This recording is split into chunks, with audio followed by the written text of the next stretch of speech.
सावधान।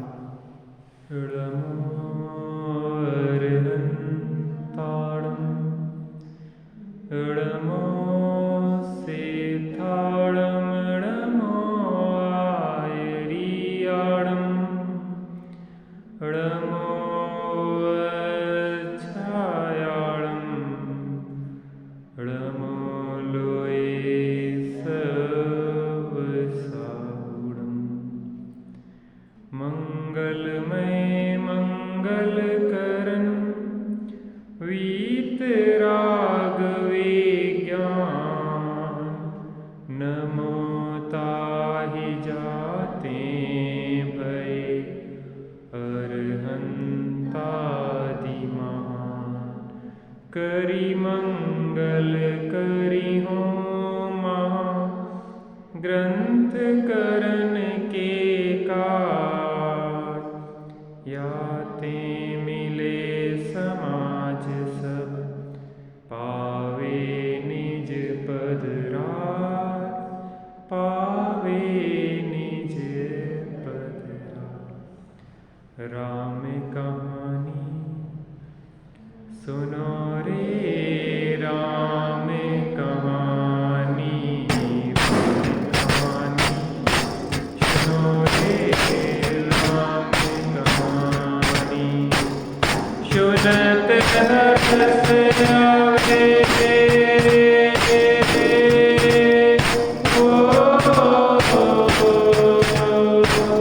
सुनत हर्ष आवे मीरा की वाणी राम कहानी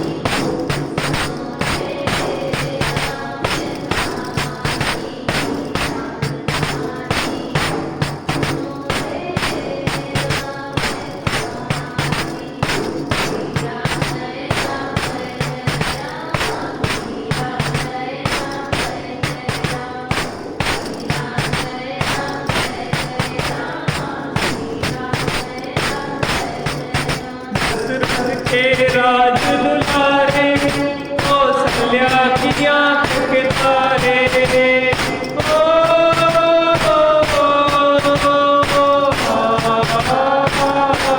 दशरथ के राज दुलारे कौशल्या की आंख के तारे वे सूर्यवंश के सूरज मेरे कुल के उजियारे रवि सेन गुरुवर बोले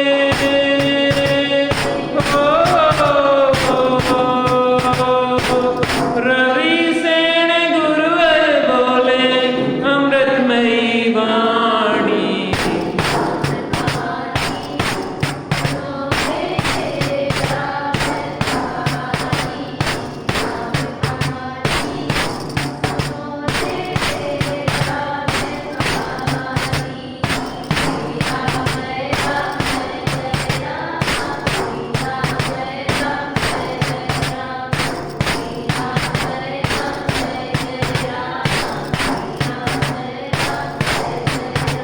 धनुष कह करके रघुलाए सीतावर के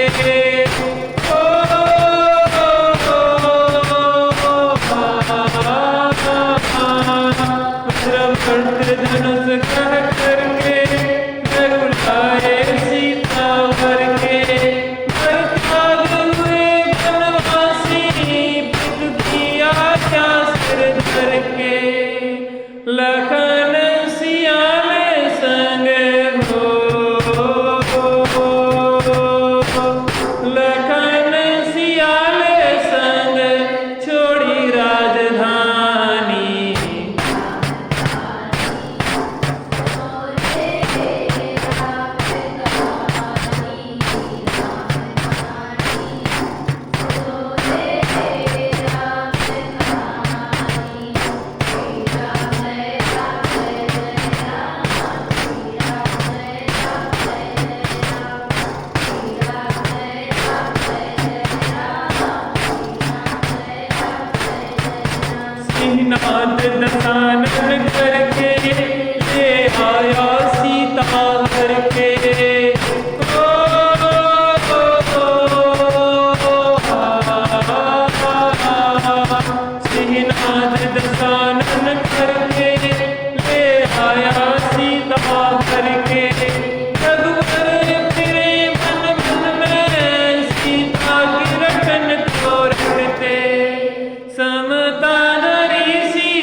श्री राम ने हनु पठायो, हनु राम दूत बन आयो।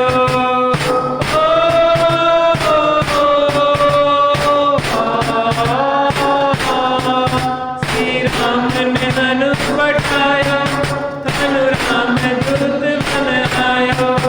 सीता माँ की सेवा में रघुवर को संदेशा लायो, और संग लायो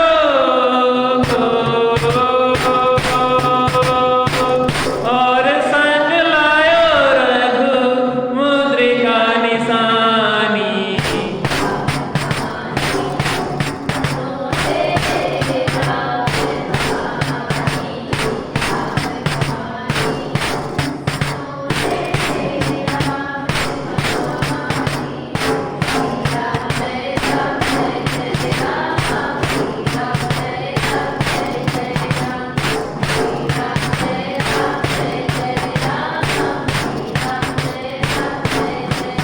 लखन सानन पद करके रघुलाए सीता करके।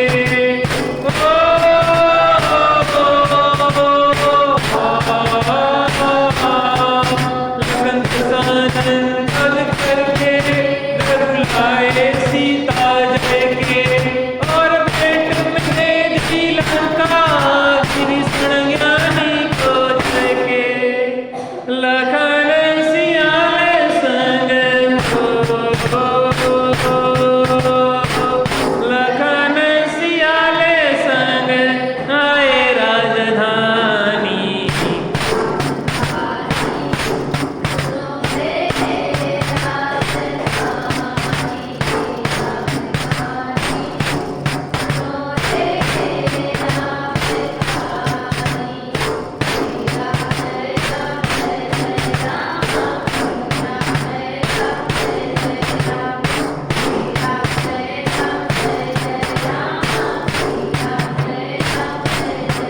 कर्मों ने खेल दिखायो, अब राम ने वन भिजवायो।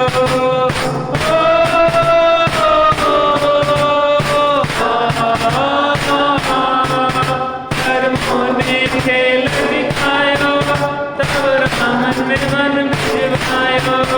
सीता पहुंची जब वन में, तब प्रभु भक्ति की मन में। वज्र जंग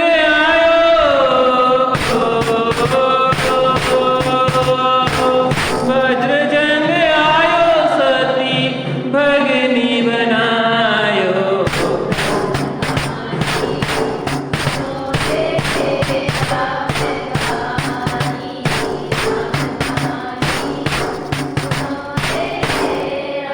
सुनत हरस आवे,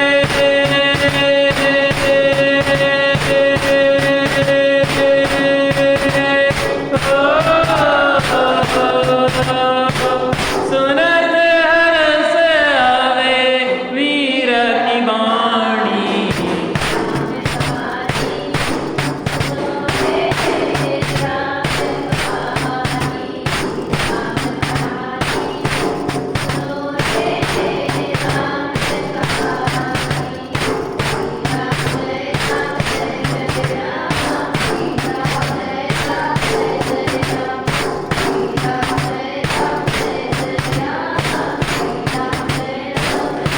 बोलो बीतरागी श्री रामचंद्र की। तीन गुण होते हैं, श्रद्धा, ज्ञान और चारित्र। चतुर्थ गुण स्थान में छायक सम्यक्त हो जाता है, श्रद्धा की पूर्ण समीचीनता हो जाती है। ज्ञान भी सम्यक हो जाता है, लेकिन पूर्णता ज्ञान की केवल ज्ञान रूप 13वें गुण स्थान में होती है। चारित्र में चौथे गुण स्थान में अनंतानुबंधी के अभाव रूप, पंचम गुण स्थान में अनंतानुबंधी और अप्रत्यख्यान के अभाव रूप स्वरूप स्थिरता, और छठवें सातवें आदि गुण स्थानों में तीन कसाय के अभाव रूप स्वरूप स्थिरता होती है। और संपूर्ण कसायों का अभाव जहाँ पे 11वें गुण स्थान में उपसम रूप से होता है और 12वें गुण स्थान में क्षय रूप से होता है, तो वहाँ पे यथाख्यात चारित्र रूप पूर्ण स्थिरता स्वरूप की बन जाती है, समस्त कषायों का अभाव हो जाता है। मतलब इतना सा है कि श्रद्धा समीचीन हो गई है चौथे गुण स्थान में, ज्ञान भी सम्यक हो गया है, चारित्र में क्रम पड़ता है। यहाँ ये विचार कर रहे हैं कि जो सीता है ज्ञानी सम्यक दृष्टि है। प्रश्न ये खड़ा हो जाता है कि ज्ञानी होते हुए भी इस तरीके से दुखी होने का क्या प्रयोजन, जब हम जान रहे हैं कि किसी का भी कोई दोष नहीं है कहीं भी, स्वयं किए जो कर्म स्वभाव फल निश्चय ही वे देते, करें आप फल दिए अनतो स्वयं किए निष्फल होते। अपने कर्म सिवाय जीव को कोई न पर देता है, यह विचार तज स्थिर हो छोड़ समाधि होती। जब हमें ये पता है कि अपने कर्म सिवाय जीव को कोई फल नहीं देता, फिर सीता दुखी क्यों हो रही है? सम्यक दृष्टि सीता को क्या पता नहीं था कि हमारे कर्म ही पूर्व के स्वयं किए जो कर्म सब पता है, लेकिन श्रद्धान ज्ञान समीचीन है, लेकिन अभी चारित्र में अस्थिरता है, अर्थात पूर्ण अभी चारित्र यथाख्यात प्रकट नहीं हुआ। उस कारण से क्या होता है कि अस्थिरता जन्य अभी व्याकुलता भी होती है। अभी 3 कषाय खड़ी है ना, उस जन अभी व्याकुलता भी देखी जाती है। कई बार अपने साथ भी ऐसा होता है, कोई अपने इष्ट का वियोग हो जाए, है ना, इष्ट का वियोग आप लोगों का होगा, किसी का इष्ट का वियोग हो जाए, अपने को पता है कि इसको ले जाना पड़ेगा, घर में नहीं रखा जाता है मुर्दे को, फिर भी अपन पकड़े नहीं, हम नहीं ले जाने देंगे, हम नहीं ले जाने देंगे, हम नहीं ले जाने देंगे। अपन क्या करते, बार बार पकड़ लेते, हम नहीं ले जाने देंगे। अच्छा, वो कहे कि नहीं अब रख दो तुम, तो अब हम नहीं ले जाएंगे, फिर आप क्या कहोगे? लेकिन वो स्थिति में ऐसा होता है ना, जो निकटस्थ होते हैं तो उनके साथ ऐसा होता है, नहीं हम नहीं ले जाने, हम तो रो रो के बार बार पकड़ने लगते हैं, उनके साथ जाने लगते हैं। अब यहाँ विचार ये कर रहे हैं कि श्रद्धान ज्ञान में तो पक्का है कि जब मुर्दा है, जिसके साथ संबंध था वो तो चला गया, लेकिन अभी अस्थिरता जन्य वो स्थिति चल रही है कि अभी एकदम से वो जो जुड़ान था वो टूट नहीं पा रहा है, उसके लिए थोड़ा समय लगता है, क्रम लगता है। अस्थिरता जन्य प्रभो दोष भारी, खटकती है रागादि परिणति विकारी, विश्वास है शीघ्र ए भी मिटेगी, स्वभाव के सन्मुख कैसे टिकेगी, नित्य निरंजन का अवलंब पाया, तिहु लोक में नाथ अनुपम जताया। कह रहे हैं कि अस्थिरता जन्य प्रभो दोष भारी, खटकती है राग आदि परिणति विकारी। जो राग भी खटकता है, ज्ञानियों को कोई भला थोड़ी ना लगता है, समझ रहे हैं कि कोई प्रयोजन नहीं है रोने का, कोई प्रयोजन नहीं है दुखी होने का, ये तो मुर्दा है। रामचंद्र जी नहीं समझ रहे थे कि लक्ष्मण मर गए, लेकिन फिर भी राग है ना, वो चारित्र में होकर राग बार बार दुखी कर रहा है। सीता नहीं समझ रही है कि भैया अपने कर्म हैं तो शांति से अपन को उसको, लेकिन थोड़ा सा स्वीकार करने में भी, किसी भी चीज में देखो, केवली भगवान को सब जो परिणमन हो रहा है प्रत्यक्ष दिखाई दे रहा है, जो हुआ है, जो हो रहा है, जो होगा। सम्यक दृष्टि के भी श्रद्धान ज्ञान में जो निर्णय पक्का है कि जो हो रहा है वह होने योग्य ही हो रहा है, जो होगा वो होने योग्य ही होगा, जो हुआ है वो होने योग्य ही हुआ था, इसलिए उसके श्रद्धान ज्ञान में किंचित भी कोई संशय नहीं। अगर संशय हो तो सम्यक दृष्टि का है। लेकिन अभी अपन भी समझते हैं हर चीज को, उसके बाद भी रोना आ जाता है, दुखी हो जाते हैं, लेकिन तत्व ज्ञान हमें फिर बल देता है, फिर खड़ा करता है। अभी मैं एक कोटेशन पढ़ रहा था कि समाज को कैसे आगे ले जाया जाए, तो उसमें आया था कि लोगों की टांग खींचने की अपेक्षा हाथ खींचना शुरू कर दो। नहीं समझ में? हम अभी क्या करते हैं, दूसरे को टांग खींच के पटकना चाहते हैं। अब क्या करो, उसका हाथ पकड़ के आगे खींचो। अपनी जिम्मेदारी है ना इस बात में। अपना कोई साधर्मी दुखी है, परेशानी में है, हमारी जिम्मेदारी है कि हम उसको सहारा दें। ऐसा होता है कि कई बार हम कमजोर पड़ जाते हैं, वो हमें सहारा देता है, कई बार वो कमजोर पड़ जाता है, हम सहारा देते हैं। साधर्मियों का क्या महत्व? देखो, ज्ञानी मुनिराज जीवन भर जिनने साधना की है, हजारों लाखों वर्षों तक तप किया है, उसके बाद भी अंत में एक एक मुनिराज की सल्लेखना के लिए 48 मुनिराजों तक की जरूरत पड़ती है, भावलिंगी संतों के लिए।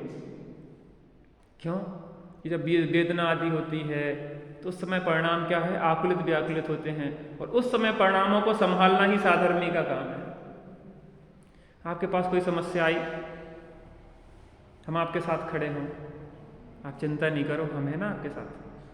कोई बड़ा आघात लगा, कोई आर्थिक क्षति हुई, कोई किसी के जीवन की क्षति हुई, कोई समस्या आई, हम आपके साथ खड़े हो गए, आप चिंता नहीं करो, हम आपके साथ हैं ना। आपको एक बल मिला। देखो, पैसे की कोई महत्व नहीं होता, पैसे की लोगों को अधिकतर जरूरत नहीं पड़ती, एक बल होता है। अभी एक वीडियो देखा था, एक लड़की स्कूल जाती थी तो छेड़ते थे लड़के छेड़ते थे, तो उसने कहा, भाई मैंने तुम्हें राखी बांधी है तो मेरी रक्षा करना। राखी बांधी है तो तुम मेरी रक्षा करना। मैं रक्षा मक्षा नहीं करूंगा, मेरे पास समय नहीं है, तुम्हें अपनी रक्षा स्वयं करना होगी। क्या करना होगी?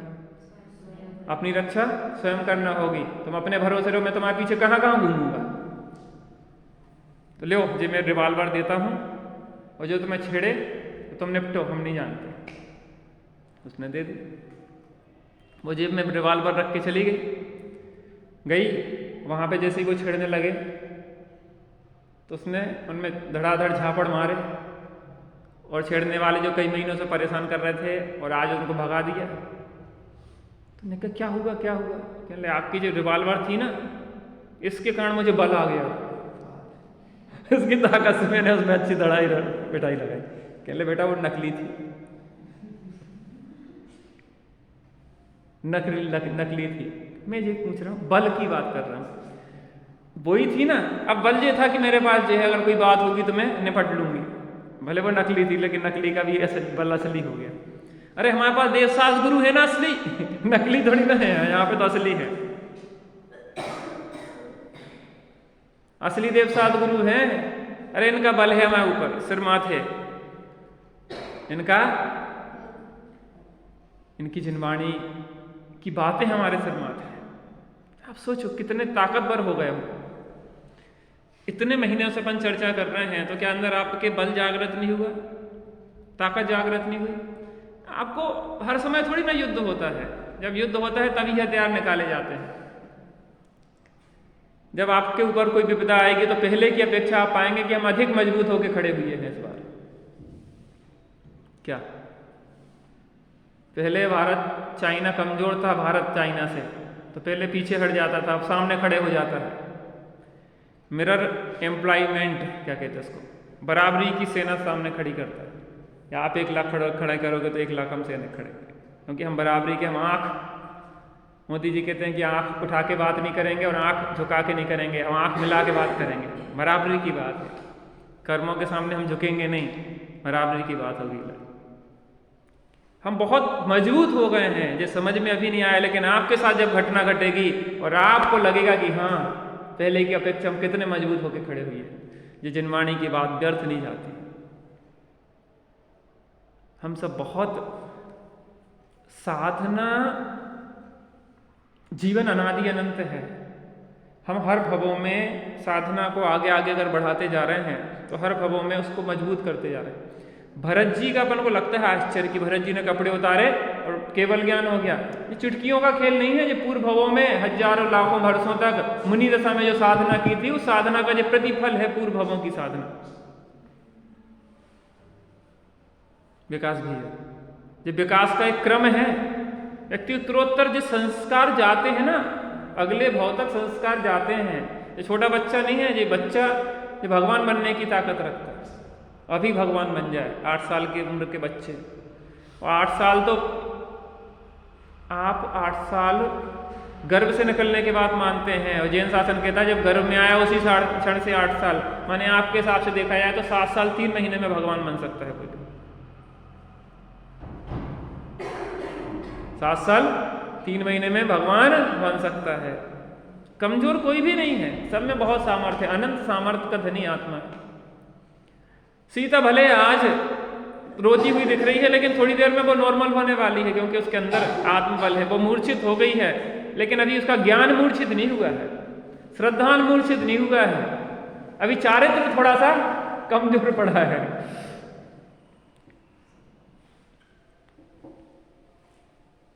एक चीज आपको हम बताएं, किसी के साथ ऐसी घटना घटी अभी तक कि जो ऐसा लगा हो कि अब बस मरण निकट है, अब अगले क्षण मर जाएंगे और आप बच गए हो? किसी के साथ घटना घटी ऐसी कभी जीवन में? हाँ, किसी के साथ नहीं घटी? अब ऐसा लग रहा हो कि बस इस क्षण में गए, लेकिन किसी भाग्य से अपन बच गए? किसी के साथ हो जाए? अगर वो एक बार उस घटना के साथ निकल के आता है, जूझ के आ जाता है, तो अगली बार कदाचित वो घटना घटे तो उसको वैसी प्रभावित नहीं करेगी जैसे किसी नए व्यक्ति को करेगी। जैसे अभी सर्दी पड़ना शुरू हुई, सर्दी पड़ते पड़ते क्या होगा कि आपका शरीर उसके हिसाब से क्या करेगा? क्या करेगा?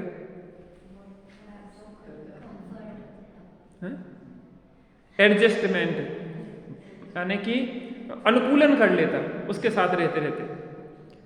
आप हम जिस स्तर से तक का तकलीफ झेल लेते हैं, या जहां तक पहुंच के बहुत पीड़ाओं के साथ, अब उस स्तर की पीड़ा आपको पीड़ा दिखाई ही नहीं देगी। आपको लगेगा ही नहीं कुछ, क्या अरे हम तो इससे बड़ी बड़ी चीजें झेल चुके, हम तो इतने बड़े बड़े कष्ट झेल चुके, हमारे लिए तो चुटकियों का खेल। वो अभी हमें लग रहा है कि यार जिससे नुकसान हुआ, हर एक गलती हमें शिक्षा देती है, हर एक गलती हमें शिक्षा देती है, और उस शिक्षा से, उस गलती से सीखने के बाद हम बहुत मजबूत होकर निकलते हैं।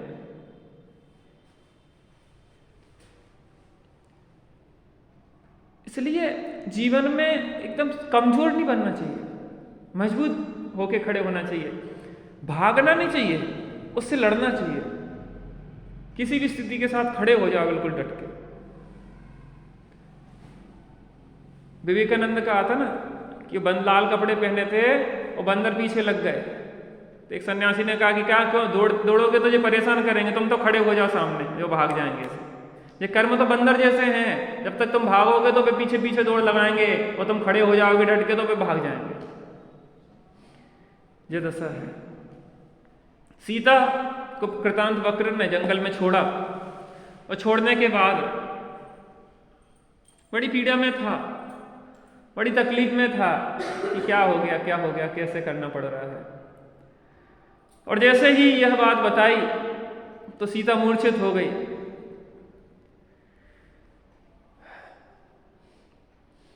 थोड़ी सी स्थिर हुई, एकदम से पता नहीं था क्या हो सकता। वो तो बड़ी प्रसन्न थी सीता कि अपन तो अयोध्या लौट रहे हैं, लेकिन क्या पता कहाँ जाना था, क्या कहाँ भटकना था। थोड़ी देर में फिर सचेत हुई, और सचेत होने के बाद थोड़ा धैर्य रख के बोली कि हमारा संदेशा रामचंद्र जी को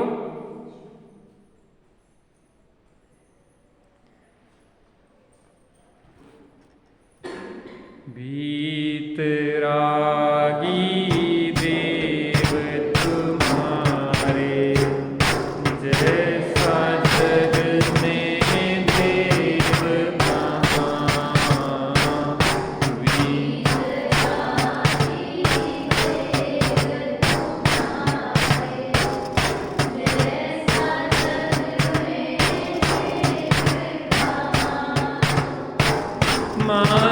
बताया है जो जग को कह न सके कोई और यहाँ बीत।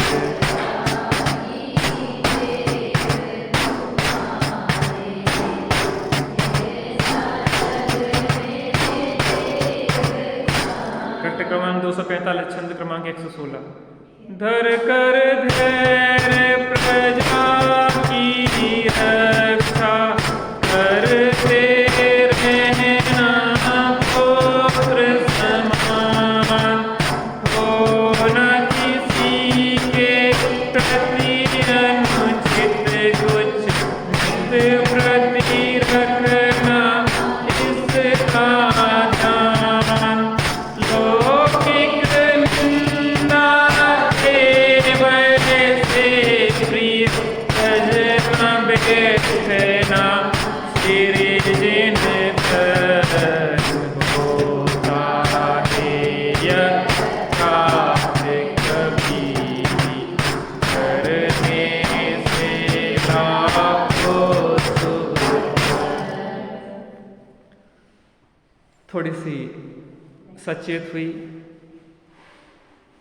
उस घटना को स्वीकार किया और स्वीकार करने के बाद कृतांत वक्र से बोली कि स्वामी को मेरा संदेश दे देना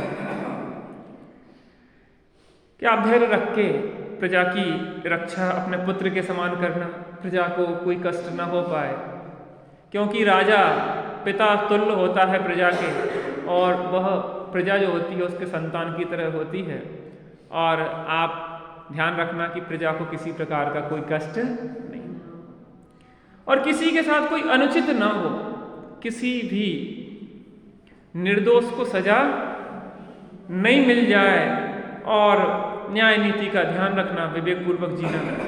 हाँ, बस एक बात और कहना चाहती हूँ कि लौकिक निंदा के वशवर्ती होके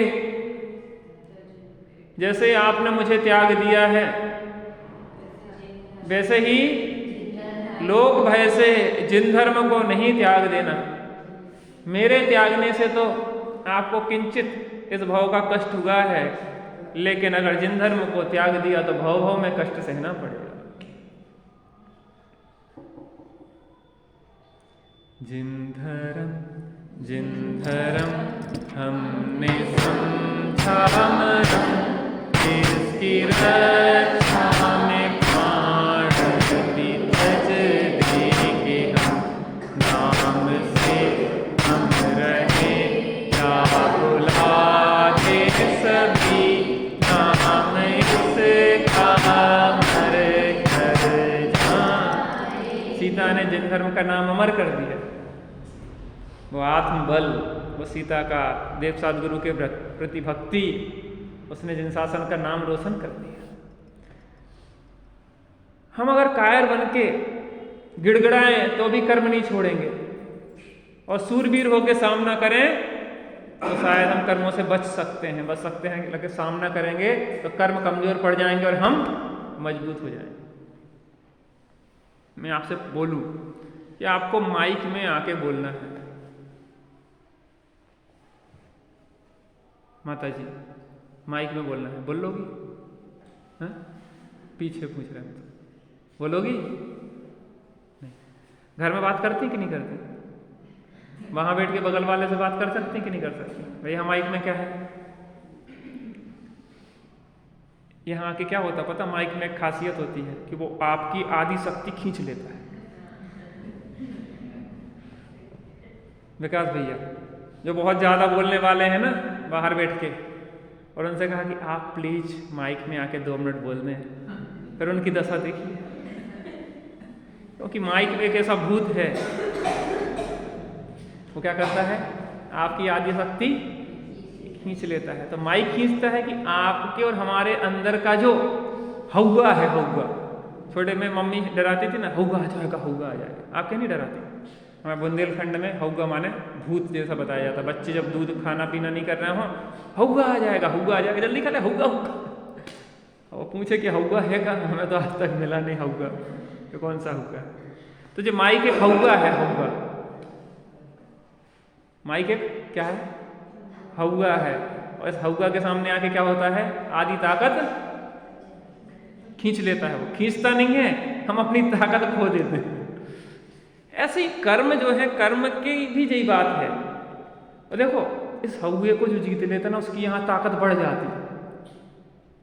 इस माइक रूपी हौवा जो दो प्रकार से काम करता है। अगर आप कमजोर पड़ेंगे तो आप अपनी आधी ताकत खो देंगे, और अगर आप मजबूत हुई है तो आप दूनी ताकत के साथ इसमें माइक में हम जैसे सामान्य रूप से बोले, जैसे हमने जो बंद कर दिया, अब हम इससे बोल रहे हैं तो हमारी जो आवाज़ है वो कितने कम लोगों तक पहुंच रही, और अब हमने इसको चालू कर दिया तो हमारी आवाज़ कितने लोगों, लाखों करोड़ों लोगों तक पहुंच सकती। तो जी आपको, अगर आप इस पे कंट्रोल करना सीख गए तो ये आपकी ताकत को बहुत बढ़ा देती है, और अगर आप इससे भयभीत हो गए तो ये आपकी ताकत को घटा देती है। हम अपने आप को बलवान देखें तो कर्म क्षीण पड़ जाते हैं, और अपन अगर अपने को कमजोर देखो तो कर्म अपने ऊपर हावी हो जाते हैं। तो सीता ने धैर्य रखा, और सीता ने कहा कि जा रहा है कोई बात नहीं, अब जो होना है तो होगा, उसके लिए कौन टाल सकता है। बस रामचंद्र जी को एक शिक्षा दे देना, क्या दे देना, जैसे लोकापवाद के कारण आपने मेरा त्याग किया है, ऐसे लोकापवाद के भय से जिन धर्म को नहीं छोड़ना, नहीं तो भव भव में भ्रमण होगा। सम्यक दर्शन प्राण जीव का, विमुख न इससे होना ना, भवांतरों के तीव्र दुखों से मुक्ति दिलाता इसका आसान, भक्ति भाव से रहना, आप सदा सुजनों को दान, उन्हीं जनों को करते रहना सुध भाव का। स्वामी सम्यक दर्शन है जो, वह क्या है? जीव का प्राण है। दर्शन मूलो धम्मो, धर्म का मूल सम्यक दर्शन है। और हे नाथ, ये सम्यक दर्शन ही आपका सच्चा मित्र है, सच्चा सहाय है, सच्चा सहयोगी है। इस संसार रूपी समुद्र से पार लगाने के लिए खेवटिया के तुल्य है। और आप इस बात का ध्यान रखना कि इस सम्यक दर्शन को आप कभी नहीं छोड़ देना, नहीं तो अगर इसको छोड़ा तो भवांतरों में तीव्र दुख मिलेगा, और अगर इसका साथ रखा तो भवांतरों के तीव्र दुखों से यह मुक्ति दिला देगा। और जो गुरुजन हैं, सुजन हैं, उन्हें निरंतर भक्ति भाव से दान देते रहना, गुणीजनों का सम्मान करते रहना, बड़े लोगों का सम्मान करना, ये मैं आपसे कहना चाहती हूँ। देने में उपदेश आपको मैं अबला हूँ अतिहीन, आप सरल साथों के गाता, नीति में महाप्रवीण, कोई पुनः मूर्छित बहला, मानो बड़ी रत्न की रात, ऐसा रहित एक सीता को रत्नायक को उपजा। मैं क्षमा चाहूंगी रामचंद्र जी कि मैं अबला होके आपको उपदेश देने लगी, छोटे मुंह बड़ी बातें करने लगी हूँ। ये मुझे शोभा नहीं देता है, मैं अबला हूँ, मैं मतिहीन हूँ, और आप सर्वशास्त्रों के ज्ञाता हैं और न्याय मार्ग में अत्यंत प्रवीण हैं। लेकिन कई बार ग्रंथ पाठी वो काम नहीं कर सकता है जो एक अंगूठा टेक कर लेता है। मैंने आपको एक कहानी सुनाई थी ना, त्रिया चरित्रम। त्रिया चरित्रम एक कहानी, एक पंडित जी त्रिया चरित्र पे ग्रंथ लिख रहे थे, पीएचडी कर रहे थे। इतने सारे ग्रंथ लिख दिए त्रिया चरित्र के ऊपर कि कई ऊंटों पे उनकी ग्रंथ की पीएचडी की पुस्तकें रखी थी। बहुत सारे ऊंटों की लाइन लगी थी और उस पर लिखे हुए त्रिया चरित्र माने स्त्री का चरित्र, उसके ऊपर वो ग्रंथ पीएचडी कर रहे थे। खुद ब्रह्मचारी थे, उन्हें कुछ फुर्सत था नहीं। राजस्थान का मामला था, आपके ही क्षेत्र की बात है, और ऊँटों पे सवार होके आगे पंडित जी बैठे, सवारी चली आ रही, कुछ महिलाएं कुएं पे पानी भर रही थी आप ही जैसी। तो चर्चा करने लगी जी महाराज कौन है? कहने जी महाराज बहुत बड़े पहुंचे हुए हैं, और जो त्रिया चरित्र के ऊपर ग्रंथ लिखे इनने बहुत सारे। कहने अच्छा। एक पनिहारन ने कहा कि इनकी देखें कि ये कितने गहरे पानी में है। तो महाराज से कहा कि महाराज आइए पधारिए, थोड़ा जलपान कर लीजिए, पानी वानी पी लो, थोड़ा सा गर्मी राजस्थान का एरिया है, गर्मी है। बड़े सम्मान को पाके पंडित, सम्मान कौन को अच्छा नहीं लगता? कौन को अच्छा नहीं लगता? ज्ञानियों को सम्मान अच्छा नहीं लगता, अज्ञानियों को लेकिन बड़ा मजा आता है। मूर्ख से मूर्ख से कहते आप जैसा महापंडित, तो वो कहे हाँ आई एम। अब क्या हुआ, उतरे पंडित जी सो बड़ी पाँव पखारे उस पनहारे ने कि महाराज धन्य हो गया हमारा गांव, आप पधारे और आप जल पियो, जल पिलाया। जल अकेला पिलाने से क्या फ़ायदा, आप घर चलो तो भोजन वगैरह ग्रहण करो तो हम पापियों का भी उद्धार हो जाए, कुछ हमारा घर पवित्र हो जाए। महाराज बड़े प्रसन्न हो गए। पनिहारन आगे आगे, महाराज पीछे पीछे बड़े शान से चले जा रहे थे कि आज देखो मेरा क्या सम्मान होने वाला है। अब देखो क्या सम्मान होता है। गए, पहुंचे, घर में बिठाला, उच्चासन पे विराजिए महाराज, में जब तक आपके लिए भोजन पानी बढ़िया तैयार करती हूँ। और वो अपने काम में लग गई। उसने क्या किया, कुंडी लगा दी अंदर से, कुंडी लगा दी। तो उसने क्या कर रही हो, क्या कर रही हो? कहने मेरा पति बहुत खतरनाक है, वो अगर आपको देख लेगा मेरे साथ अकेले में तो मेरी जान ले लेगा और आपकी भी जान ले लेगा, इसलिए खतरा है महाराज, इसलिए अपन कुंडी लगा लेते, क्या दिक्कत है? कोई बात नहीं पुत्री, ठीक है। उतने में पता पड़ा कि बाहर से किसी ने कुंडी खटखटाई। अब क्या हुआ, पंडित जी के प्राण कंठ में आ गए। अरे कहने वो आ गया हत्यारा, वो आ गया हत्यारा। जैसे ही सुना उनने तो पंडित जी ने कहा कि कौन हत्यारा? कहने मेरा पति। कहने पहले भी एक बार मेरे साथ एक पुरुष को देख लिया तो उसको मार के यहीं गाड़ दिया जहां बैठे। अब उनके प्राण बिल्कुल कंठ में अटक गए। अब क्या करूं, अब क्या करूं? कहने कुछ नहीं, वो पेटी है ना, उस पेटी में आप बैठ जा।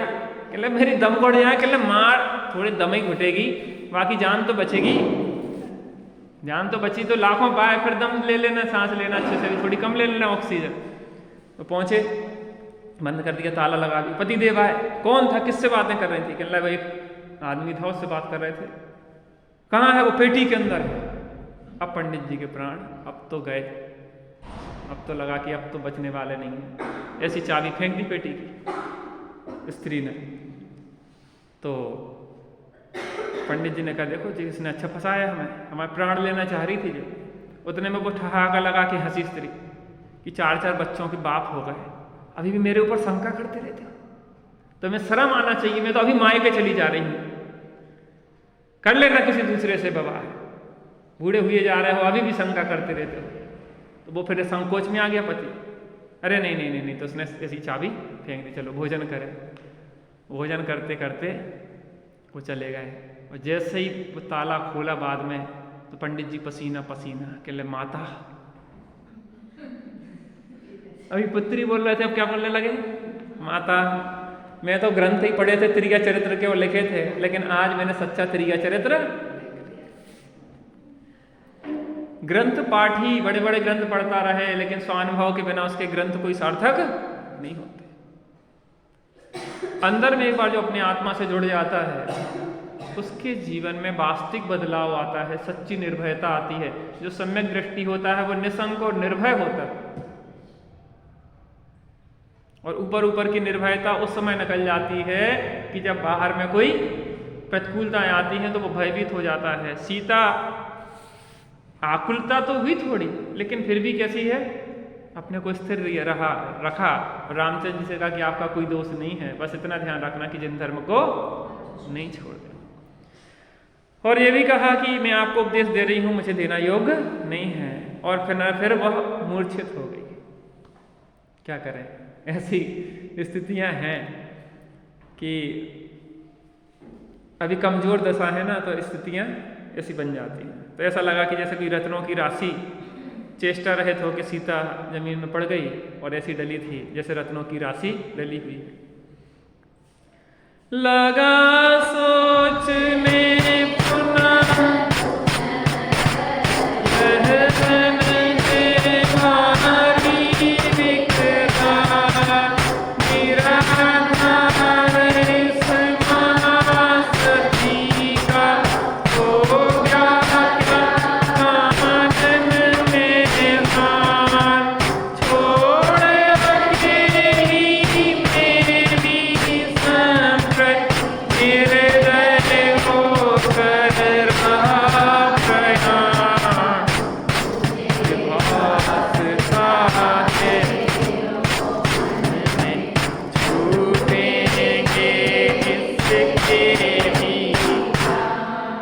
कृतांत वक्र सोचने लगा कि ये जंगल तो भारी बेकरार है, जंगली पशु आदि यहाँ पे विचरण करते रहते हैं और बिना आधार के इस महासती का इस जंगल में क्या हाल होगा मुझे समझ में नहीं आता है। और मुझे ऐसा लगता है कि कुछ ही क्षणों में इसके प्राण निकल जाएंगे, कोई पशु इसको खा जाएगा।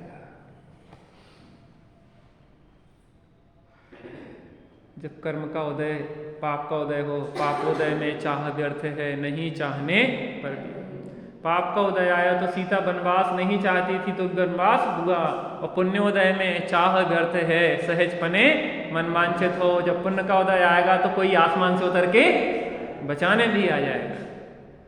अपने सोचे से होता क्या है। और मैं इस अकेली सती को छोड़ के ऐसा निष्ठुर पापी हूं कि उसको छोड़ के यहाँ से प्रयाण कर रहा हूं, मैं जा रहा हूं, मुझे जाना योग्य नहीं लगता है। मुझे भासता है यो मन में छूटेंगे इसके भी प्राण, शीघ्र ही प्राण छूट जाएंगे। एक और निर्दय आमीन, एक और सामिया दे, पढ़ करके संकावरों में पाता नहीं शांति काले, पराई में सारी दुर्गति है, लाख मारे उसको भी कहा, जिसके दिवस में पड़ते न्यायोचित विधि। अब विचार कर रहा है कृतांत वक्र। एक तरफ निर्दयता भीषण, मैं सती सीता को जंगल में अकेली मरने के लिए छोड़ के आ रहा हूं, जो मेरी महानिर्दयता है। हम तो निर्दयी नहीं बन जाते, कोई कष्ट में हो और हम उसको छोड़ के चले आए। मैं एक बार रामायण में था तो वहां पे आश्रम में एक दादाजी रहते थे, तो अंतिम स्थिति चल रही थी सल्लेखना की, और उनने जल का आहार का त्याग कर दिया, 7 दिन बाद फिर जल का भी त्याग कर दिया, ऐसी स्थिति थी। हम रामायण में थे, रानीपुर हमें जाना था कार्यवश, तो वहाँ के लोग लेने आए। तो अब उनके भी ज़्यादा दिन तो नहीं थे, लेकिन फिर भी खींच रही थी, लगभग 14 दिन चली थी ऐसी स्थिति में। रानीपुर वाले आए तो मैं कहा चलो, मैं सोचा कि चले जाएंगे, लेकिन ये जीव फिर मिलने वाला नहीं है, और हम अगर ऐसे में चले गए तो हम निष्ठुर होंगे, तो हम नहीं गए। रानीपुर वाले लौट गए। तो बाद में रविंद्र पंडित जी के पास पहुंचे, कहने तुम गए नहीं, हमने बीच में छोड़ के अगर इन्हें जाते तो हमें भी कोई बीच में छोड़ के चला जाएगा। किसी की समाधि, किसी का अंत समय चल रहा हो, और अगर हम बीच में किसी को छोड़ के चले जाएंगे तो हमारी भी समाधि जब चल रही होगी तो कोई हमें अंत समय में बीच में ही छोड़ के चला जाएगा। इसलिए हमारा तो बस नहीं है कि हम किसी को, बड़े उनसे इतना सीखने को मिला, इतना सीखने को मिला। बहुत धैर्य, बहुत आत्मबल था अंत समय तक उनके, और वास्तव में ऐसा जीव हमने नहीं देखा आज तक कि जिसके अंदर इतना आत्मबल। मैंने आपको सुनाया था कि अंतिम दिनों तक अर्धरात्रि को हमारी नींद खुली और देखा उनके कमरे में बगल में ही कमरा था, क्योंकि ड्यूटी लगती थी, अब 24 घंटा एक व्यक्ति थोड़ी ना जग पाएगा, तो हम बगल के कमरे में रहते थे। रात में देखा झरोके से, खिड़की थी एक छोटी सी, तो गा रहे थे मेरे चेतन आंगन में अमृत बरस रहा। आप सोचो कि जिसने 12 दिन से भोजन नहीं किया और अंत समय के कुछ प्राण कुछ दिन के रह गए हों, वो ये गा रहा हो कि मेरे चेतन आंगन में अमृत बरस रहा। वृद्धों के साथ रहना, जिनकी संलेखना धारा है उनके साथ रहना महाभाग्य है। हमें बहुत कुछ सीखने को मिलता है। अगर आप 50 साल के व्यक्ति की सेवा कर रहे हैं तो 50 साल के अनुभव आपको 25 साल में मिल जाएंगे। आप 80 साल के व्यक्ति की सेवा कर रहे हैं तो आपको 80 साल के अनुभव 25 साल की उम्र में मिल जाएंगे। आज हमें जो भी है हमारे पास, वे बड़े बूढ़े लोगों की सेवा का फल है। जो कमियां हैं वो हमारी हैं, लेकिन हमारे पास जो है वो बड़े बूढ़ों की सेवा करना है। जीवन में बड़ा मजा आता है बड़े लोगों के साथ रह के, उन्हें देख के एक अंदर से आह्लाद लगता है। कैसे इनने हमारे लिए इतना किया है, हम कैसे इनकी समाधि में, सेवा में, इनके अंत समय में हम सहयोगी बन पाए। एक चीज़ का हमेशा ध्यान रखना, पैसा बहुत तुच्छ चीज़ है। आदमी कहते हैं कि हाथ का मेल है, कमाने से नहीं आता, पुण्य के उदय से आता है। कभी भी दो चीज़ों में चुनाव करना हो, अगर किसी जीव में और किसी अजीब में, रुपया में या किसी चेतन में, तो हमेशा चेतन का चुनाव करना, जड़ का नहीं करना। प्रॉपर्टी में कोई आपको कुछ भी ना दे और आपको ऐसे ही निकलना पड़े तो भी आप किंचित भी मन में खेद नहीं लाना है, खेद नहीं लाना है। हम किसी को दुखी क्यों करेंगे? हमारे भाग्य में जो होगा वो हमें मिलेगा ही मिलेगा, किसी के देने से नहीं मिलता। चक्रवर्ती का पुत्र चक्रवर्ती नहीं होता, चक्रवर्ती का पिता चक्रवर्ती नहीं होता, क्योंकि हर व्यक्ति का, हर जीव की अपना अपना पुण्य अलग अलग होता है। तीर्थंकर के पिता तीर्थंकर नहीं होते, तीर्थंकर के संतान भी तीर्थंकर नहीं होते। जैसे संतानें माने होती लड़की हुई वो अलग है, संतानें जो होती वो तीर्थंकर नहीं होती। चक्रवर्ती तक भी होते तीर्थंकर, तो 96 हजार साल। हर व्यक्ति का अपना पुण्य है, हम अपना पुण्य अपने साथ लेके चलते हैं, अपना भाग अपना साथ लेके चलते हैं, अपना उदय अपने साथ लेके चलते हैं। क्यों सोचते हैं कि किसी ने हमारे साथ अन्याय किया? कोई अन्याय करते ही नहीं इस दुनिया में। दुनिया में अन्याय नाम की चीज होती नहीं है, यहाँ न्याय है। पिछले जन्म का कोई हिसाब होगा तो चुका लेंगे, क्या फर्क पड़ता है। इसलिए जो महापुरुषों का जीवन चरित्र है, हमारे जीवन चरित्र को बदलने वाला है। कल हमें लोग अनुकरण करेंगे, कल हमारे गीत गाए जाएंगे, कल हमारे कथानक इन पुराणों में लिखे जाएंगे। ये कोई बड़ी बात नहीं है। धीरे धीरे आदमी इतना मजबूत होता है तत्व ज्ञान से कि वो बड़ी बड़ी समस्याओं को चुटकियों में से सॉल्व कर लेते हैं। बस इससे जिनवाणी से जुड़े रहना बेटा। हम हमेशा कहते हैं आपको कहीं जाना पड़े लेकिन जिनवाणी को नहीं छोड़ना। जो माँ है हमारी, जिनेंद्र देव तीर्थंकर पिता हैं, इन्हें नहीं छोड़ना। देवसाद गुरु को छोड़ के चाहे कितनी बड़ी संपत्ति मिले नहीं जाना। विदेशों में हमें नौकरी में करोड़ों के पैकेज मिले लेकिन नहीं चाहिए हमें देवसाद गुरु जहाँ होंगे, हमें साधर्मी जहाँ होंगे, हम वहाँ रहेंगे। हम भूखे रह लेंगे, एक टाइम भोजन कर लेंगे, हम दरिद्रता में जी लेंगे, लेकिन हम देवसाद गुरु को, माता पिता, बड़े गुरुजनों को नहीं छोड़ेंगे। वो हमारा सम्मान है, वो हमारे प्राण हैं।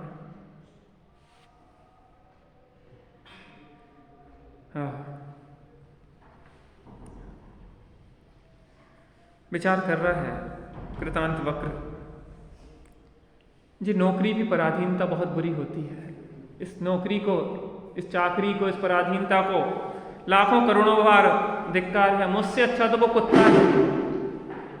आज हम जिस नौकरी के पीछे भाग रहे हैं ना, वो कृतांत वक्र 3 खंड के अधिपति का सेनापति ये कह रहा है कि मुझसे अच्छा वो कुत्ता है जो स्वाधीन है, और मैं 3 खंड के अधिपति का चाकर होके मुझे अन्याय करना पड़ रहा। मैं जान रहा हूं कि सीता सती है, निर्दोष है, उसके बाद भी मुझे उसको, अबला को मूर्छित डली है जंगल में, और मुझे लगता है कि इसके प्राण निकल जाएंगे, कोई भी जानवर खा जाएगा, उसके बाद भी मुझे इसको छोड़ के आना पड़ रहा है। ऐसी नौकरी को लाखों बार धिक्कार। और कृतांत वक्र ने उस नौकरी को लात मार दी थी कि मैं ऐसी पराधीनता स्वीकार नहीं करूंगा जिसमें कि मुझे अन्याय को साथ देना पड़े। बहुत विचार करना, समय कोई हो, चाहे चौथा काल हो, चाहे पंचम काल, पाप का फल दुखी होता है, पाप का फल दुखी होता है। हमें दुनिया के पीछे नहीं भागना है, हमें दुनिया का मार्गदर्शन करना है।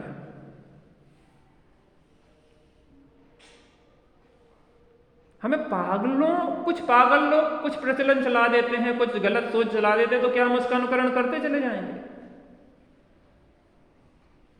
हमें जिनवाणी मिली है, देवसाद गुरु मिले हैं, जिन शासन मिले हैं, तो हमें नेतृत्व करना है। भारत विश्व का गुरु रहा है और आज हमारे और पूरा विश्व देख रहा है कि भारत क्या करता है, हम उस अनुकरण करेंगे, उसका अनुकरण करेंगे। मोदी जी भी आज एक व्यक्ति अच्छा है, नैतिक व्यक्ति है, धर्मात्मा भले ना कहे लेकिन नैतिक व्यक्ति है, तो आज विश्व में मोदी का अनुकरण करती है दुनिया। नहीं, ये व्यक्ति नैतिक है, अच्छा है, गलत नहीं सोचता किसी के बारे में, शत्रु के बारे में गलत नहीं सोचता। आज हमारा अनुकरण करने के लिए दुनिया खड़ी है। आज देश की छवि, हमारी छवि बहुत है। जिन शासन तो महान है, इस महान जिन शासन के आगे कोई भी कुछ नहीं लगता है, महान है। और हमें अपने जीवन को उन पागलों का अनुकरण नहीं करना, अंधानुकरण नहीं करना, हमें अपने जीवन को ऐसा जीना है जो जिन शासन कहता है, देवसाद गुरु कहता है, जिनवाणी कहती है। दुनिया कुछ दिन में आपका अनुकरण करने लग जाएगी, क्योंकि सही सही होता है। झूठ को भी बार बार कहने पे झूठ सही जैसा लगता है, तो जब सही को बार बार कहेंगे तो सही क्यों नहीं लगेगा? नकली नोट दुनिया में ज्यादा देर नहीं चलते, नकली सिक्के ज्यादा समय नहीं चलते, असली सिक्के उन्हें रेस से बाहर कर देते हैं। सीता को कितने कष्ट सहना पड़े, लेकिन एक दिन सत्य की जीत होने वाली। आत्म राम आत्म राम आत्म राम आत्म राम, तू ही है ज्ञाता दृष्टा, तू ही है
परमात्मा बीतरागी श्री रामचंद्र की, कारण परमात्मा आत्मा राम की, हम सभी कारण परमात्मा से कार परमात्मा रूपण में, तो इसी मंगलमय भाव से।